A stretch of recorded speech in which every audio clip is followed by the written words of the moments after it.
Postoje li ekstremni primjeri utjecaja klimatskih promjena u Hrvatskoj? Klima se mijenja u cijelom svijetu, u Europi, tako i u Hrvatskoj. Ono što bilježi mreža mjerenja DHMZ-a je povećanje broja ekstremnih događaja. Recimo, prošla godina, 2019. godina, je bila najtoplija godina u gradu Zagrebu od kad se mjerenja redovno održavaju, a to je 1862. godine. Otprilike se Zagreb dosad u 100 godina Zagreb otprilike 1,1 stupanj, što nije ovako, ne zvuči kao veliki broj, ali istovremeno broj ekstremnih događaja kao što je broj toplih valova, toplih noći se povećava. Ove promjene nisu ograničene samo na Zagreb, nego se javljaju u drugim dijelovima Hrvatske. Također uočavaju naši kolege oceanografi porast razine mora na Jadranu, promjenu u hidrološkom ciklusu. One su danas nešto manje jasne nego ove temperaturne pojave, ali očekujemo da će u ostatku 21. stoljeća, nažalost, i oborinski režim se bitno promijeniti u Hrvatskoj. Poduzima li se posebno znanstveno podržane mjere za borbu protiv klimatskih promjena? Glavno mjesto na koji način se boriti protiv klimatskih promjena je naravno adresiranje uzroka klimatskih promjena, a to su emisije stakleničkih plinova. Ovu stvar, borba protiv tih emisija u smislu smanjenja tih emisija je zadatak zapravo svih industrija, svih aktivnosti. Danas u Hrvatskoj se emitira otprilike 20 milijuna tona različitih stakleničkih plinova svake godine, svijetu oko 40 milijardi tona. U prosjeku svaki stanovnik ove planete oko 5 tona CO2 emitira svake godine i dalek je još put do smanjenja tih emisija.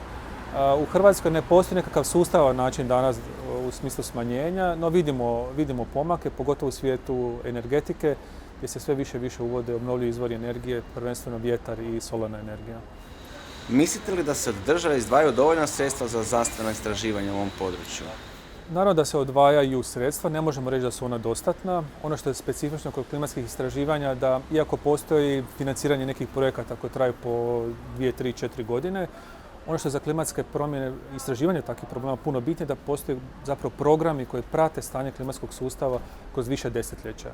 Iako recimo postoji mreža meteoroloških postaja u Hrvatskoj koja prati temperaturu, vjetar i oborinu na puno lokacija, iste parametre, na isti način bismo trebali mjeriti druge elemente u klimatskom sustavu, stanje mora, stanje rijeka, stanje šuma. Tih mjerenja je još danas nedovoljno i bit će potrebno puno više i ljudskih kapaciteta i financijskih kapaciteta da bismo imali duge nizove kvalitetnih mjerenja u što više lokacija u Hrvatskoj. Ima li Hrvatska znanstvene podatke i mjerenja za provođenje istraživanja i dobre scenarije klimatskih promjena? Kad govorimo o ovim nekim čisto klimatološkim podacima, postoje mjerenja, rekli smo u Zagrebu 1862. Nekim gradovima tipa Hvaru, Dubrovniku su ta mjerenja bila i ranije. Možemo reći da ta mreža postoji, tu mrežu se danas razvija, postoji jedan veliki projekt MET-Moning u kojem je cilj automatizirati na 430 lokacija mjerenja u Hrvatskoj, gdje će se sada sa modernim sustavima mjeriti stanje klimatskog sustava, vrlo kvalitetno. Uvešće se nove plutače, radarski sustav i tako dalje. Znači, taj dio klimatskog sustava se prati, ali nam je dosta još puno mjerenja u smislu stanja tla, stanja biosfere. To je prilika i za druge grane znanosti, za šumarstvo koje nam je ovdje u blizini, za poljoprivredu, općenito za takve sustave. Tu je potrebno puno više još vremena i truda da bismo imali kvalitetne mjerenja. S druge strane, kad govorimo o projekcijama klimatskog sustava, riječ je o numeričkim, računalnim procjenama u kom smjeru klima može ići. Na DHMZ-u se takvi računi rade zadnjih 20 godina. Prognoza vremena je nešto što tipično vidimo, ali na sličan način se i klima može analizirati što je njena moguća evolucija. Te modele dalje razvijamo, uspoređujemo se izračunima drugih kolega, s kolega iz Srbije, s kolegama iz Italije, iz Njemačke i tako dalje.